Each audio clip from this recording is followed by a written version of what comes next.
So macronutrients can be used for weight loss, for weight gaining. They're a really useful tool. Not perfect, but I know enough to never lose doubt. 'Cause we're all just human. It's really that simple. Hey guys, welcome back to my channel. I'm Chloe and I'm a model and I'm a nutrition coach in London, and I'm a soon-to-be qualified personal trainer as well. So today I want to talk to you about macros. I've had a lot of questions of what they are, how to use them.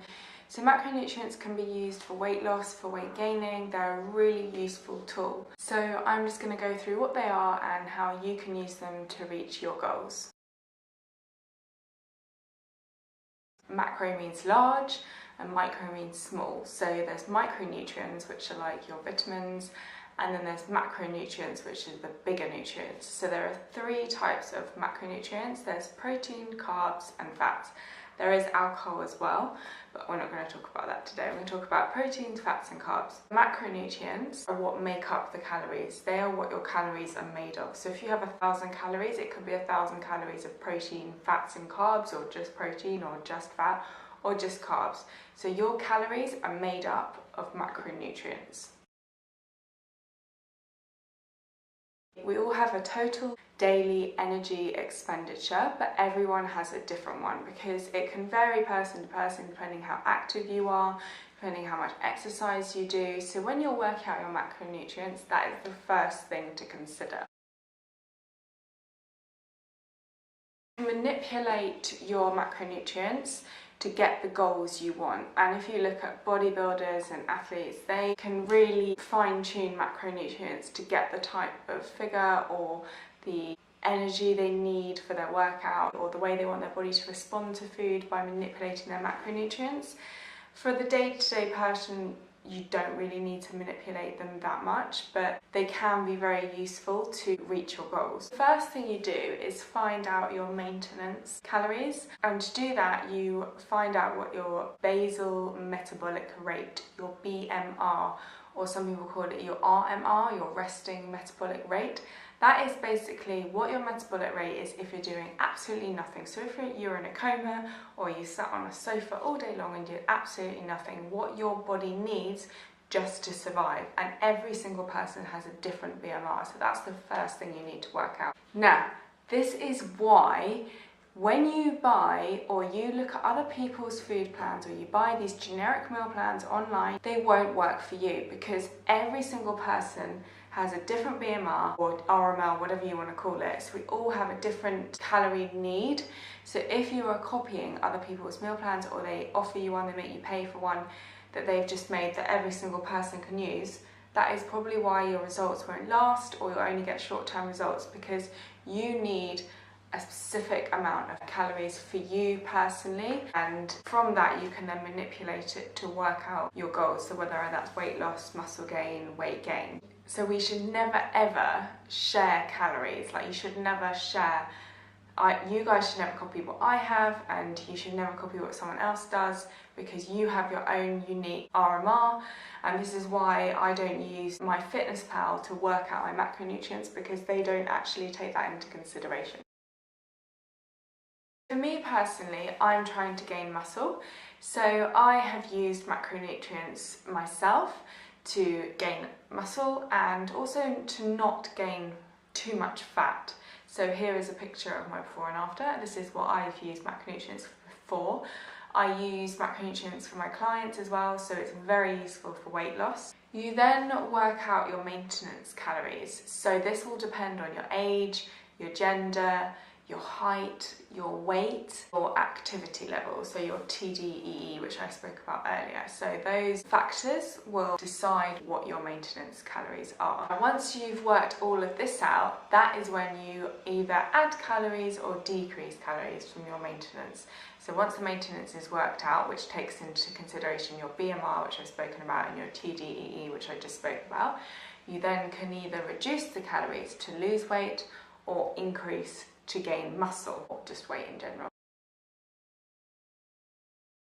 Don't guess this. Don't just guess, oh, I'll add 300 or I'll add take away 600. Never ever guess this. Get a proper coach, get someone who knows what they're doing. I can do it.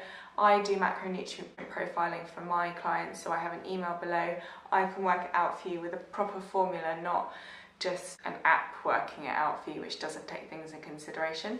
If you want to take the shortcut and do that, you can, but what I'm saying is you might not get as good results, you might not get results at all, and you might be putting all this effort in and then it's a waste of time.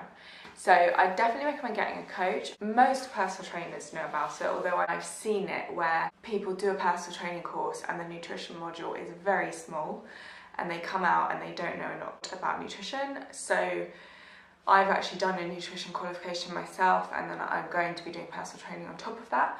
So I think that's really important that you talk to someone who knows what they're talking about. Now, a key thing if you're going to do this for weight loss is don't dramatically cut your calories.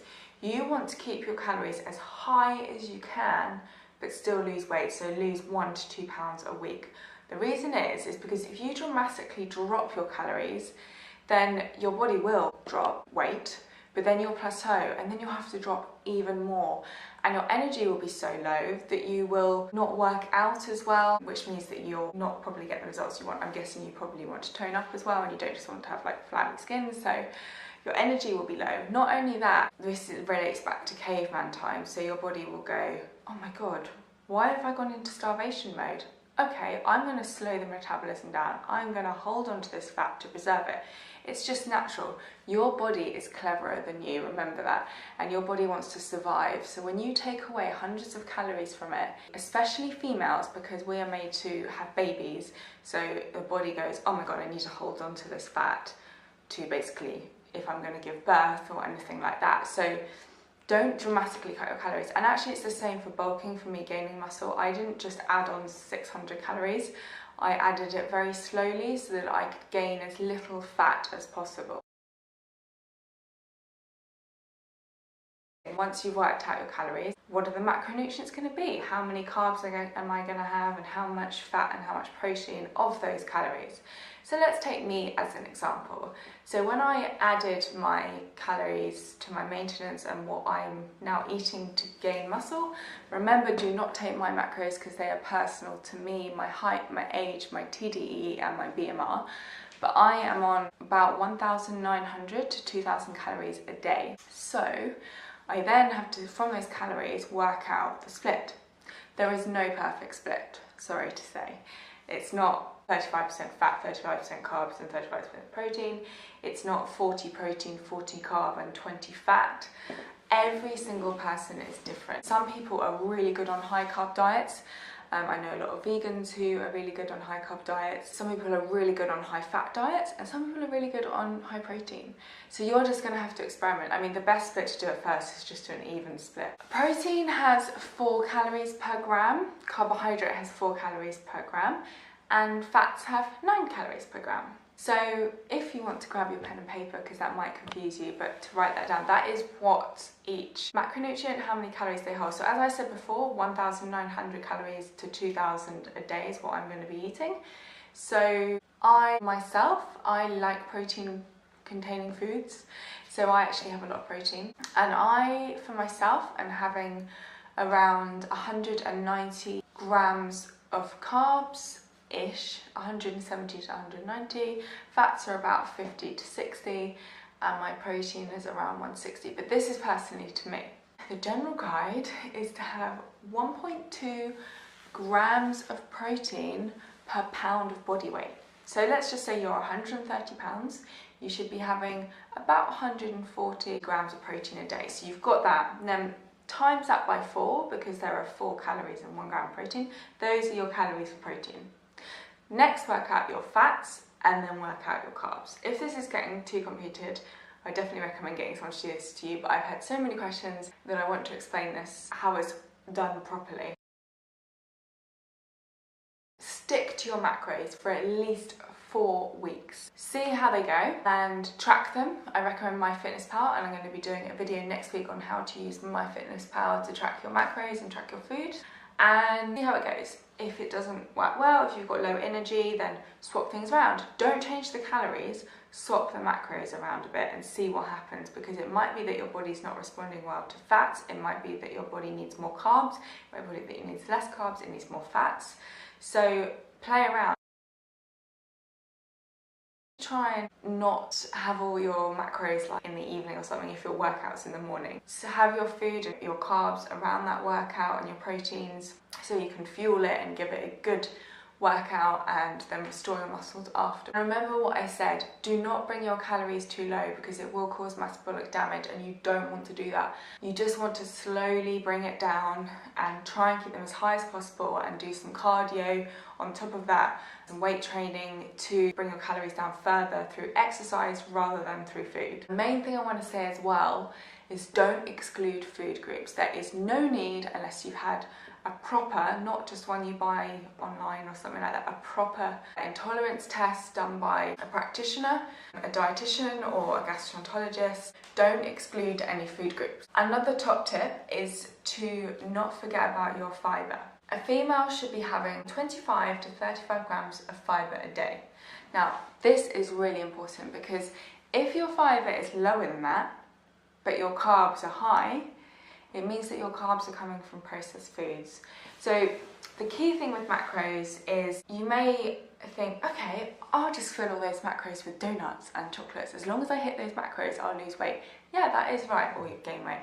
That is right, but it's not healthy. And especially when you're gaining muscle, you do not want to do that because you will gain a lot of fat as well. So you want to stick to clean foods. Now, if your fibre is high, and obviously your carbs are at the right level, it means that you're getting a lot of those carbs from good things like legumes, grains, sweet potatoes, vegetables like starchy vegetables, things like that. Also, it helps digestion, things moving, it reduces bloating. If you're going to be using MyFitnessPal, check your sodium levels.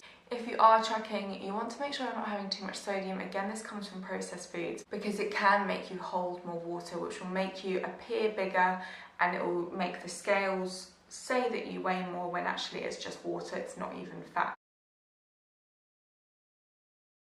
The reason I really like macronutrient profiling and using it to get to your goals is because it's maintainable. You can schedule in treat meals. I don't use the word cheat because it makes it sound like it's something bad, and food is not bad. So treat meals, good meals, like if you want to go out for a pizza with your friends, you could schedule that into your macros that day and just make sure that everything else fits around it and that you hit your goals. There are so many online calorie counters now, like even Pizza Express, they've got all their calories online, so fit it in and still enjoy and maintain life.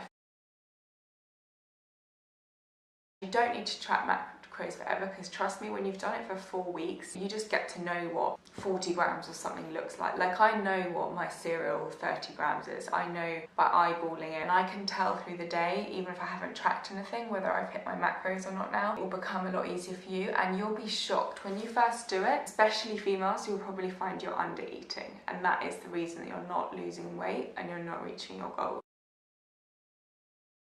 A few things that you will need when you are macronutrient counting is the app MyFitnessPal.